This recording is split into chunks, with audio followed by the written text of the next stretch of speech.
Hello बच्चों, आज हम अपनी कक्षा के भाषा अभ्यास का तीसरा अध्याय पेड़ में व्याकरण का विषय क्रिया करेंगे।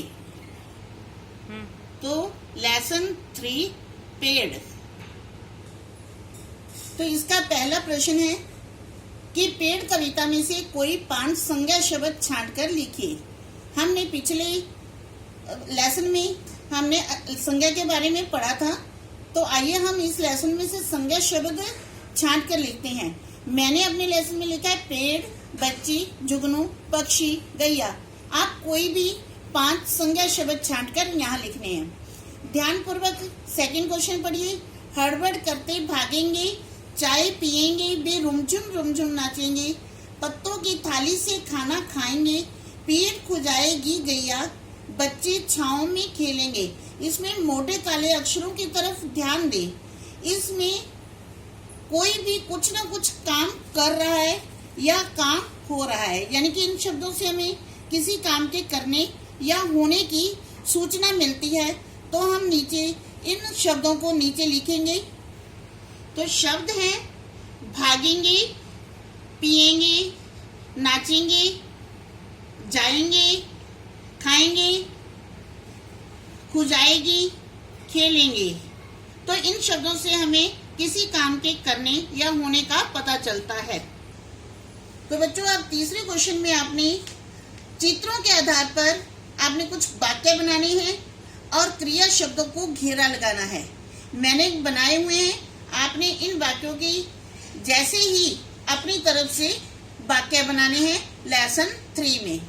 प्रश्न नंबर 4 में आपको नीचे एक वर्ग पहेली दी गई है, उसमें से आपने सर्वनाम शब्द छांट कर लिखने हैं। सर्वनाम के विषय में मैंने बताया था कि जो शब्द संज्ञा शब्दों के स्थान पर प्रयोग होते हैं उन्हें सर्वनाम कहते हैं। जैसे मैं, तुम, वह, उसे, उन्हें, ये सब सर्वनाम शब्द हैं। तो आपने इस वर्ग पहेली में से सर्वनाम शब्द छांट कर क्वेश्चन नंबर 4 में दी गई जगह में लिखने हैं।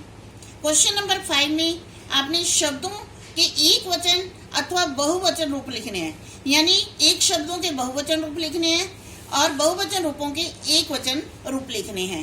जैसे चादर, चादरें, आंखें, आंख, तारों की, तारे की, सपने में, सपनों में।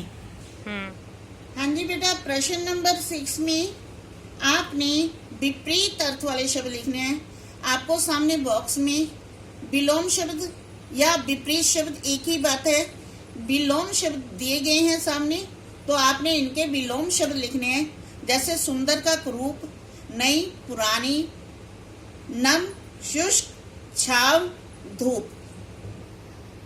हाँ जी बेटे, क्वेश्चन नंबर 7 में देखिए, आपको पर्यायवाची शब्द लिखने हैं। पर्यायवाची मतलब जिनका अर्थ समान होता है, यानी कि घर को और क्या क्या कहते हैं, जो कहते हैं उनको आपने सर्कल करना है।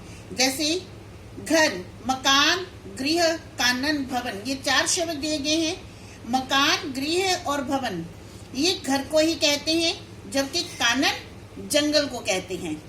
पक्षी, खग, चिड़िया, सरिता, पंछी, यानी कि खग, चिड़िया, पंछी ये सारे पंछी हैं, जबकि सरिता का मतलब नदी होता है। पेड़, वृक्ष, तरु, सुमन, पादप। सुमन का मतलब फूल होता है और बाकी सब का मतलब पेड़ होता है। धरती, जमीन, पाताल, धरा, भूमि। जमीन, धरा, भूमि ये सारे धरती के ही पर्यायवाची हैं, जबकि पाताल जमीन के नीचे के स्थान को कहते हैं। आंख, चक्षु, अंबु, नेत्र, नयन। चक्षु, नेत्र, नयन तीनों आंख के ही पर्यायवाची हैं, जबकि अंबु कमल को कहते हैं।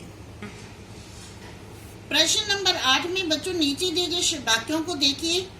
पंछी घर को लौटेंगे, अपने बिस्तर में पड़े हुए हैं, धरती के रोशनदानों से चोरी चोरी झांकेंगे। मोटे काले अक्षरों पर ध्यान दीजिए। इन वाक्यों में संज्ञा शब्दों का क्रिया से संबंध बताने के लिए कुछ चिन्हों जैसे को, में, के, से का प्रयोग किया गया जाता है। इन्हें परसर्ग कारक चिन्ह कहते हैं। प्रश्न नंबर 9 में नीचे दिए गए वाक्यों को पढ़िए और लिखिए कि काम को कौन कर रहा है। जैसे बच्चे छांव में खेलेंगे, सभी पेड़ सो जाएंगे, सूरज ने बीजों को उठाया। यानी कि काम क्रिया, यानी कि क्रिया वाले शब्दों को छांट कर लिखना है आपने। इस क्रिया को कौन कर रहा है वो बताना है आपने। वाक्य में जिस संज्ञा या सर्वनाम पद से क्रिया के करने वाले का पता चलता है उसे कर्ता कारक कहते हैं। यानी कि जो काम को करने वाला होता है उसे हम कर्ता कारक कहते हैं। और इसका परसर्ग है ने। पहले वाक्य में जैसे बच्चे खेलने का काम कर रहे हैं, दूसरे वाक्य में पेड़ सोने का काम कर रहे हैं, तीसरे वाक्य में सूरज बीजों को उठाने का काम कर रहे हैं। इसलिए बच्चे, पेड़, सूरज कर्ता कारक हैं। सूरज कर्ता कारक के साथ ने का प्रयोग हुआ है। यह कर्ता कारक का चिन्ह है, इसे परसर्ग भी कहते हैं। कर्ता कारक के साथ ने का प्रयोग हो भी सकता है और नहीं भी। जैसे पहले और दूसरे वाक्य में ने का प्रयोग नहीं हुआ है। तो बच्चों, आपने कर्ता कारक के बारे में जाना तो आपको समझ आ जाएगा कि किसी काम को करने वाले को कर्ता कहते हैं।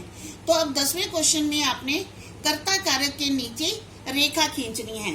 जैसे हवा कहेगी झूम झूम, जैसे हवा यहाँ झूम झूम कहेगी तो हवा काम कर रही है।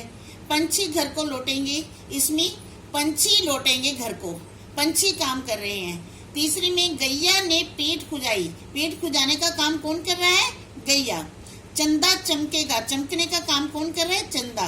बच्चे छांव में खेलेंगे, छांव में खेलने का काम कौन कर रहे हैं? बच्चे।